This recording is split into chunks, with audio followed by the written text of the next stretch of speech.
I hope आप सभी लोग बहुत अच्छे होंगे। इस inspiration for world that is IFW में आप सभी लोगों का स्वागत है। इस वीडियो में हम लोग डॉक्टर APJ अब्दुल कलाम के बायोग्राफी के बारे में हिंदी में चर्चा करेंगे और देखेंगे कि डॉक्टर APJ अब्दुल कलाम ने अपनी प्रारंभिक जीवन से लेके उनके उपलब्धियों तक के बारे में चर्चा करेंगे। देखेंगे कैसे कैसे उन्होंने ग्रो किया और कहाँ से कहाँ तक पहुँच गए। तो आइए स्टार्ट करते हैं। अबुल पकीर जैनुल अबिदीन अब्दुल कलाम का जन्म 15 अक्टूबर 1931 को तमिलनाडु के रामेश्वरम में एक मुसलमान परिवार में हुआ। उनके पिता जैनुल अबिदीन एक नाविक थे और उनकी माता असीम्मा एक गृहिणी थी। उनके परिवार की आर्थिक स्थिति ठीक नहीं थे, इसलिए उन्हें छोटी उम्र से ही काम करना पड़ा। अपने पिता की आर्थिक मदद के लिए बालक कलाम स्कूल के बाद समाचार पत्र वितरण का कार्य करते थे। अपने स्कूल के दिनों में कलाम पढ़ाई लिखाई में सामान्य थे, पर नई चीज़ सीखने के लिए हमेशा तत्पर और तैयार रहते थे। उनके अंदर सीखने की भूख और पढ़ाई पर घंटों ध्यान देते थे। उन्होंने अपनी स्कूल की पढ़ाई रामनाथपुरम स्क्वाड्स मैट्रिकुलेशन स्कूल से पूरी की और उसके बाद तिरुचिरापल्ली के सेंट जोसेफ कॉलेज में दाखिला लिया, जहां से उन्होंने सन 1954 में भौतिक विज्ञान में स्नातक किया। उसके बाद वर्ष 1955 में वो मद्रास चले गए, जहां से उन्होंने एरोस्पेस इंजीनियरिंग की शिक्षा ग्रहण की। वर्ष 1960 में कलाम ने मद्रास इंस्टीट्यूट ऑफ टेक्नोलॉजी से इंजीनियरिंग की पढ़ाई पूरी की। राष्ट्रपति कलाम ने खुद अपने से धन्यवाद कार्ड लिखा। एक बार एक व्यक्ति ने डॉक्टर APJ अब्दुल कलाम का स्केच बनाकर उन्हें भेजा। उन्हें यह जानकर बहुत आश्चर्य हुआ कि डॉक्टर कलाम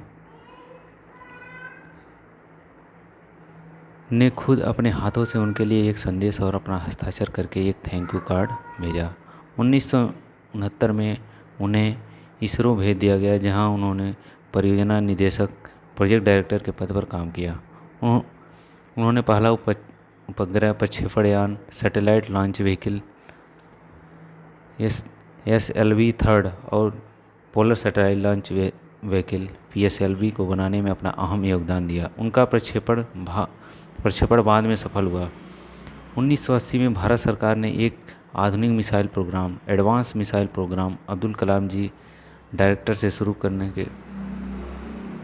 का सोचा, इसलिए उन्होंने दोबारा DRDO में भेजा। उसके बाद एकीकृत that is integrated guided missile development programme IGMDP Kalam ji के मुख्य कार्यकारी के रूप में शुरू किया गया। अब्दुल कलाम जी के निर्देशों से ही अग्नि मिसाइल पृथ्वी जैसे मिसाइल का बनाना सफल हुआ। डॉक्टर कलाम जानते थे कि किसी व्यक्ति या राष्ट्र भविष्य के निर्माण में शिक्षा की क्या भूमिका हो सकती है।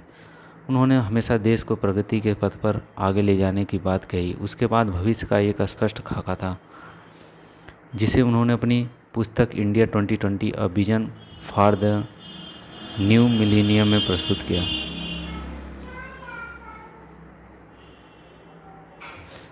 इंडिया 2020 पुस्तक में उन्होंने लिखा कि भारत को वर्ष 2020 तक एक विकसित देश और नॉलेज सुपर पावर बनाना होगा।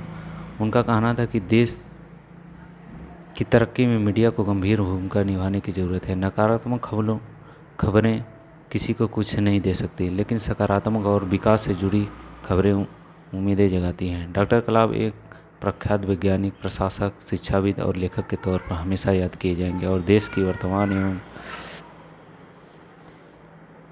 आने वाली कई पीढ़ियों उनके प्रेरक व्यक्तित्व एवं महान कार्यों से प्रेरणा लेती रहेंगी। पूर्व राष्ट्रपति और missile man APJ Abdul Kalam यूं ही अचानक सबको छोड़कर अनंत यात्रा पर विदा हो गए।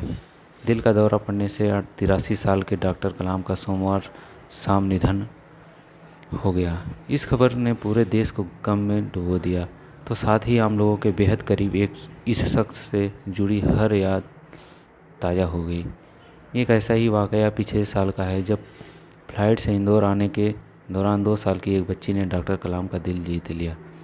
पिछले साल जून में पूर्व राष्ट्रपति APJ अब्दुल कलाम इंदौर की एक फ़्लाइट में 2 साल की उस बच्ची की प्रशंसा करने से बच नहीं सके, जो सभी को शेयरिंग सिखा रही थी। 2 साल की उस बच्ची का नाम मानवी था। और वो बेहद मासूमियत से फ्लाइट में मौजूद सभी यात्रियों को अपने चिप्स के पैकेट से चिप्स ऑफ़र कर रही थी। कई यात्रियों को चिप्स ऑफ़र करने के बाद वह डॉक्टर कलाम के पास भी पहुंच गई। 2 साल की इस मासूम के लिए वो कोई पूर्व राष्ट्रपति नहीं बल्कि सभी की तरह ही एक यात्री थे। बच्ची ने बड़े ही प्यार से उन्हें भी चिप्स ऑफ़र किए तो डॉक्टर कलाम बेहद भावुक हो गए। उन्होंने बच्ची को गले लगा लिया और उसके साथ फ़ोटो भी खिंचवाई।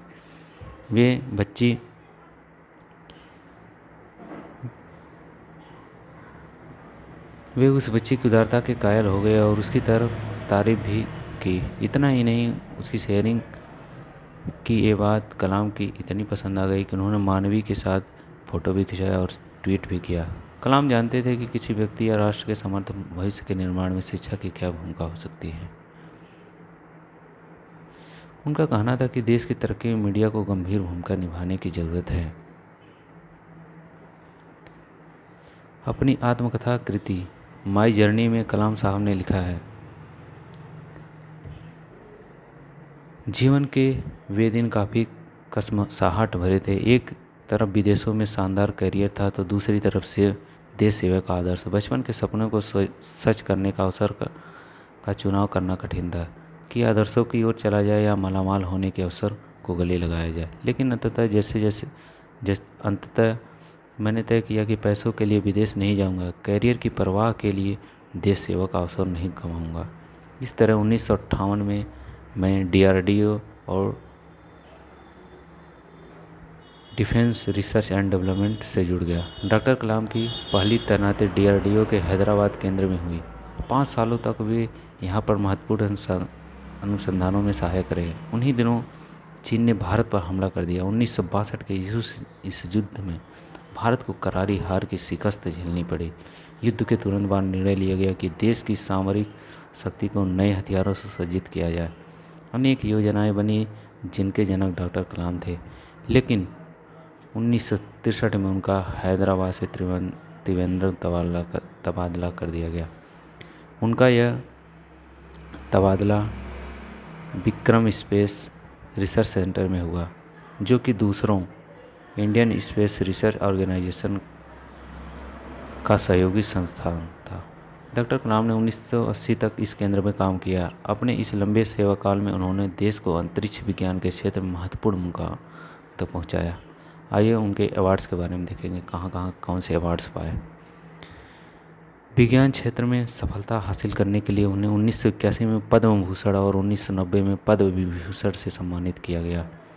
रक्षा अनुसंधान क्षेत्र में अपने उल्लेखनीय योगदान के लिए उन्हें 1997 में देश के सर्वोच्च सम्मान भारत रत्न से सम्मानित किया गया।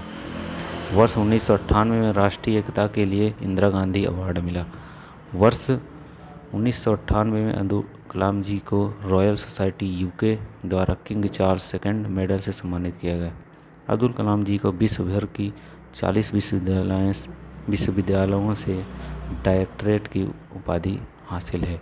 वर्ष 2011 में अब्दुल कलाम जी को IEEE द्वारा IEEE ऑनरेरी मेंबरशिप में सम्मानित किया गया। राष्ट्रपति कार्यकाल खत्म होने पर अब्दुल कलाम जी IIM Shillong, IIM Ahmedabad, IIM Indore, IIS Bangalore और अन्य कॉलेज से गेस्ट प्रोफेसर के तौर पर